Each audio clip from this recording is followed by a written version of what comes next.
مليت انا بلا بيض عيط الصفر ويا لا لا لا لا لا لا يا لا لا لا لا لا لا وصدى دوتي اما يبكر لا لا لا لا لا ليلى يا لا لا لا.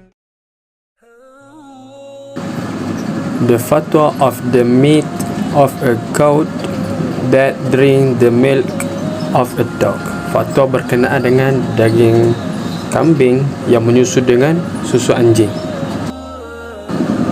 Okey, menurut fatwa Al-Irsyad, berkenaan dengan daging kambing yang minum susu anjing itu adalah dikategori sebagai al-jalalah. Jadi hukum memakan daging kambing yang seperti itu adalah makruh. Jadi apa itu al-jalalah? Al-jalalah itu adalah binatang yang memakan najis ataupun tahi, seperti lembu atau kambing ataupun ayam.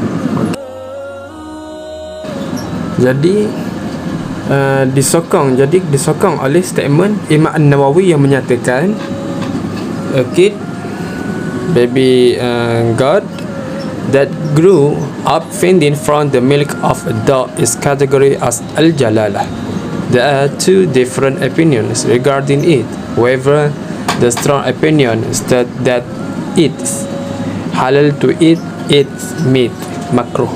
Jadi Imam An-Nawawi ni menyatakan anak kambing yang membesar dengan meminum susu anjing itu adalah kategori sebagai al-jalalah lah. Ada tetap dikira sebagai al-jalalah, dan ada perbezaan pendapat, tetapi pendapat yang paling kuat adalah daging kambing yang meminum susu anjing itu adalah halal untuk kita makan, tetapi ia dalam kategori makruh lah. Jadi untuk mengelakkan berlakunya khilaf, menurut fatwa, binatang tersebut perlu dikuarantin dan dikurung dan diberikan makanan-makanan yang baiklah. Jadinya adalah tujuannya adalah untuk menghilangkan ilah, maksudnya sebab-sebab untuk menghilangkan arah ketidakharusan untuk memakan binatang tersebut. Jadi kuarantin, maka ilah tu akan hilang. Larangan untuk memakan binatang itu juga akan dimangsuhkan lah. Maksud kita boleh makan lah. Jadi itu lebih baiklah untuk kita kuarantinkan binatang-binatang yang memakan benda-benda yang najis. For example, this has been done by Ibn Umar radhiyallahu anhu, who quarantined al-jalalah chicken for the 3 days. Boleh rujuk pada Musannaf Ibn Syaibah. Jadi Ibn Umar ini dia kuarantinkan ayahnya. Jadi when the ilah is gone, the so that it's ruling. The fatwa of eating meat presumably halal dan subhah strike. Fatwa berkenaan dengan memakan daging yang disangkakan halal kemudian berlaku syubhah. Jadi based on irsyad al-fatwa, Muslim yang memakan daging import sebelum timbul isu subhah daging import yang berlaku baru-baru ini, maka hukumnya adalah dimaafkan.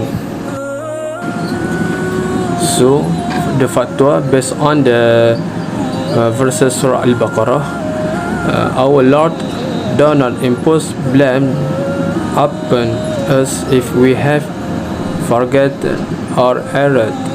Jadi dia menunjukkan, wahai Tuhan kami, jangan engkau mengirakan kami salah jika kami lupa atau tersalah.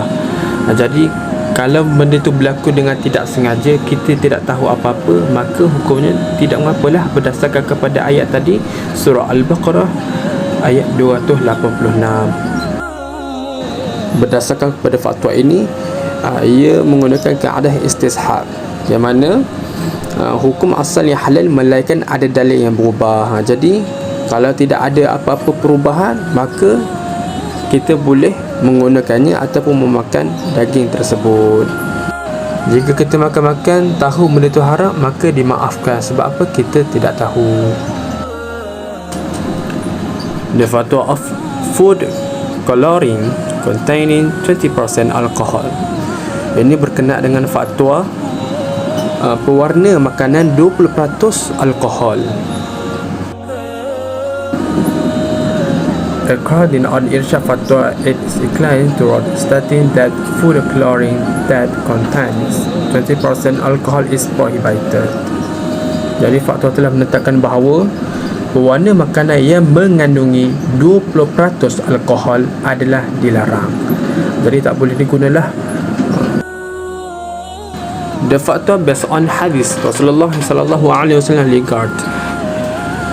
From Jabir radhiyallahu anhu, the Prophet Muhammad sallallahu alaihi wasallam said, if a large quantity of any beverage intoxicates, then a small amount of it is prohibited.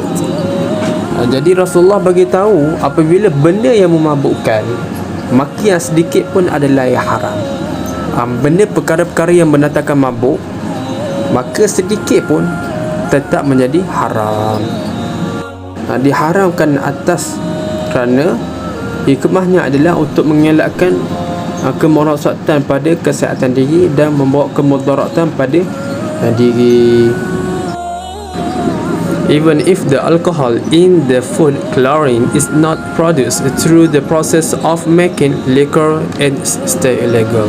Jadi walaupun alkohol dalam perwarna makanan tidak dihasilkan melalui proses pembuatan minuman keras, ia tetap diharamkan dalam syarak. Sebab apa? Dia telah ditetapkan dalam fatwa. Jadi kadar untuk menetapkan pewarna alkohol pada makanan tersebut tidak boleh melebihi kepada 0.5%. Kalau lebih kepada itu, maka ia diharamkanlah, dilarang untuk menggunakannya. Jadi dia kena bawah kepada 0.5%.